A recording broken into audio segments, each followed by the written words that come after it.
আজকে তোমাদের কাছে আমি প্রিয় হই আর অপ্রিয় হই। এক সময় তোমরা আমার সঙ্গে যুদ্ধে ছিলাম, আমি তোমাদের সম্মান নষ্ট করি নাই, তোমাদের সম্মান আমি বৃদ্ধি করার চেষ্টা করেছি। সারা দুনিয়াতে আমি তোমাদের সম্মান রাখবো। আমি এমন কোনো কাজ করি নাই যাতে বাংলাদেশের সম্মান হানি হয়, মুক্তিযোদ্ধাদের সম্মান হানি হয়।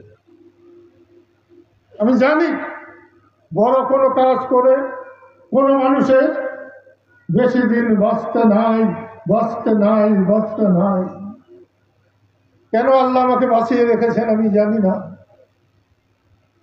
বঙ্গবন্ধুর মাথায় পেশাব করা আমার মাথায় পেশাব করা হয় নাই, স্বাধীনতার মাথায় পেশাব করা হয় নাই, জিয়াউর রহমানের মাথায় পেশাব করা হয় নাই, সব মুক্তিযোদ্ধাদের মাথায়।